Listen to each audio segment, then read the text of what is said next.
brought to you by Sensodent K। बस pack नहीं है।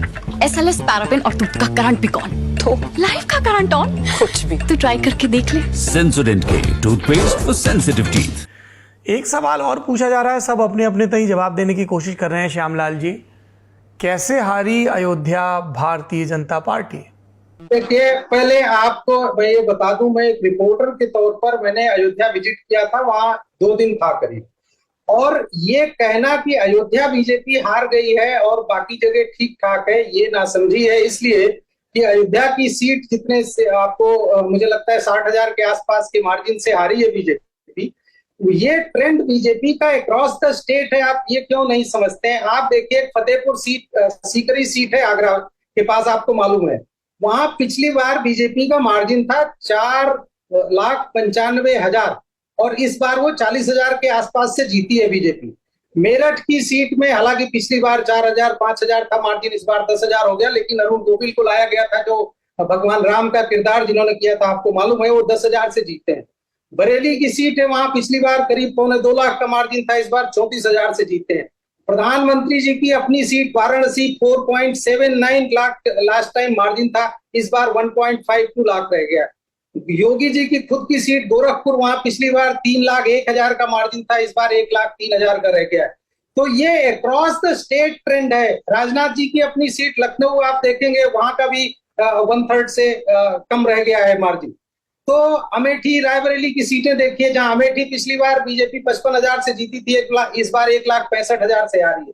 जहां तक आप अयोध्या सीट की बात कर रहे हैं, अयोध्या ये जरूर है कि बीजेपी के लिए एक प्रतीकात्मक सीट थी, लेकिन वहां कितनी तरह का मिसमैनेजमेंट हुआ आप समझ सकते हैं। अब आप ये इसको इस उदाहरण से समझिए कि आपको पता होगा, वाराणसी में जब सड़कें चौड़ी की गई काशी विश्वनाथ कॉरिडोर बनाने के लिए, तो आपको ध्यान होगा कि वहां पर जो पुराने एस्टेब्लिशमेंट्स हैं, पुरानी दुकानें, पुराने घर, उनको तोड़ने के लिए उनके जो मालिक थे उनको मुंहमांगी कीमत दी गई। आपको पता है वहां कोई आंदोलन नहीं हुआ, आपने देखा होगा। लेकिन अयोध्या में जो उसी तरह की कार्रवाई अयोध्या में हुई, जो बीजेपी के लिए इतना बड़ा प्रतीकात्मक शहर था, वहां जो है मुआवजे के लिए वो छोटे छोटे साधारण लोग जिनकी छोटी सी दुकान, छोटा सा मकान टूट करके सड़क चौड़ी हुई है, उनको वाजिब मुआवजा नहीं किया, वो उसके लिए लड़ रहे हैं। वहां किसानों की जमीन का सर्कल रेट 7 साल से बढ़ाया नहीं, और बाहर के लोग बड़ी संख्या में आकर के जमीन खरीद रहे हैं, बड़ा वॉल्यूमिनस परचेज हो रही है वहां जमीन की। तो ये जमीन तो कोई भी खरीदेगा, जिसके पास पैसा है, जो बेचना चाहेगा बेचेगा, लेकिन जो लैंड सेलर है, जो बेच रहा है किसान, उसको सही प्राइस नहीं मिल रही है। 7 साल से आपने सर्कल रेट नहीं बढ़ाया।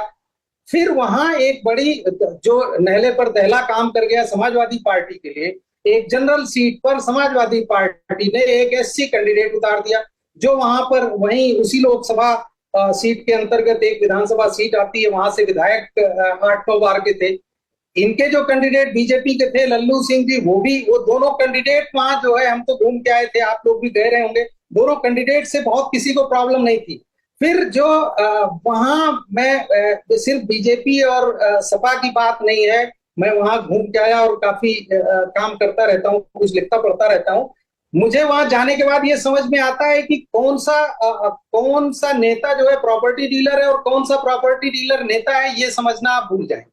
तो सब प्रॉपर्टी के, रियल एस्टेट के कारोबार में लग गए हैं। वो मुझे लगता है चुनाव में बहुत मिसमैनेजमेंट वहां हो रहा था। फिर अखिलेश यादव ने एक और चालाकी की, अयोध्या के चारों तरफ की जो सीटें हैं, जो जनरल कैटेगरी की सीटें थी, वहां पर उन्होंने कुर्मी कैंडिडेट उतार दिए, और कुर्मी जो है अयोध्या की सीट पर बहुत सब्सटेंशियल नंबर में है। अब बस्ती में कैंडिडेट दे दिया उन्होंने कुर्मी, वो जीत गए। अंबेडकर नगर में कुर्मी दे दिया, जीत गए। गोंडा में कुर्मी कैंडिडेट दिया, वो हालांकि हार नहीं, लेकिन उसका भी असर रहा। तो अयोध्या एडवाइनिंग सीट है, वहां से कुर्मी मतदाताओं पर थोड़ा प्रभाव पड़ा। तो अयोध्या की हार में भी कई फैक्टर्स जिम्मेदार हैं, और उसके लिए हमें लगता है कि बीजेपी की जो वहां की जो स्थानीय टीम है, और अगर ये केंद्र के लोगों को और प्रदेश के लोगों को ये दिखाई नहीं पड़ रहा था, तो ये उनकी नासमझी है, या वो देखना नहीं चाह रहे थे। तो वो जो भी वहां जा रहा था अयोध्या में, वहां का जो सोशल इक्वेशन देख रहा था, वहां जिस तरह से आम आदमी परेशान था, स्थानीय आदमी परेशान था, क्योंकि वोटर तो वही है, बाहर के लोग, जो कंपनियों के लोग आए थे वो वोट डालने, तो अभी उनका वोटर भी शायद वहां के नहीं होंगे। तो इसलिए ये शुरू से ये चीज परिलक्षित हो रही थी कि ऐसा होने जा रहा है, लेकिन कैसे बीजेपी वाले समझ नहीं पाए, मुझे तो थोड़ा मुझे ही नहीं हजम हो रही है बात। बहुत शुक्रिया, आप सुन रहे थे श्यामलाल यादव जी को।